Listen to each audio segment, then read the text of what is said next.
15 dəqiqə vaxtınız var, oynayırsınız, sonra yatırsınız. Gelib oynayırlar, yazışırlar, dostuna nəsə gəlirlər o telefonları bizim otaqda qoyurlar stolun üstünə, deyib, ana ata, gecən Mən səhərə qarşı, getdim, biz getdik yatdım. yatmağa. Deyib uzanıb yatlar. Buna deyirlər tərbiyə, disiplin.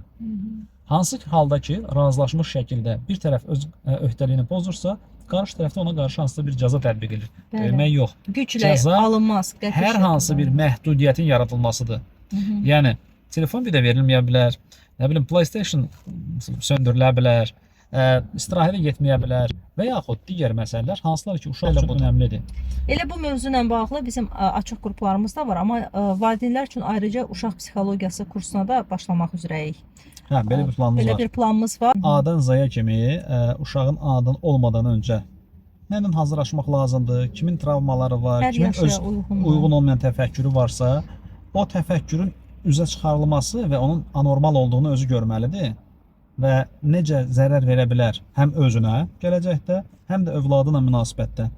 Əgər bir yetkin insan bunu görürsə, bundan qurtulmaq istəyir və ondan qurtulmaq istəyəndə də onun təlimatı aydın olanda ki, bax bu cür. Yəni keçmişdə yaşadığınız hadisələrin təəssüratları sizin qəlbinizdə, sizin fikirlərinizdədir. Ondan qurtulmaq olar. Psixoloq kimisə tənqid etmir, bunu da deyim. Bəzi psixoloqlar ata günahkarı, ana bırakması, ananı bağışla, atanı bağışla, nənəni bağışla. Bunlar psixologiyaya heç bir aidiyyəti yoxdur. Çünki kiminsə sizi bağışlamağın ya da sizin kimisə bağışlamağına sizin əhvalınıza aidiyyəti yoxdur. O qədər absurd bir şeydir ki, mənim qəlbimdə mənim təəssüratlarımdır. Mən düşünürəm ki, mənə qarşı olubdu bu əməl qərəzli şəkildə. Onu düşünərkən qəlbimdə bu fikri daşıyıram mən. Niyə mən qərəzli olduğunu düşündüm? Nədən elə məntiqə gəlib çıxdım? Hətta qərəzli olsaydısa, mən o əmələ görə insanı bağışlamaya bilərəm.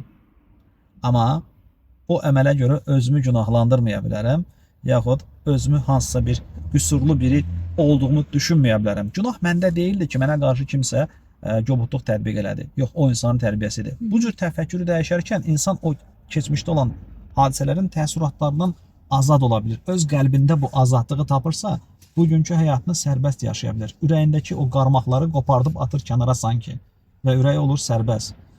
Sərbəst nəfəs ala bilir. Ürək döyünəndə o ürəkdə sevgi üçün artıq yer əmələ gəlir.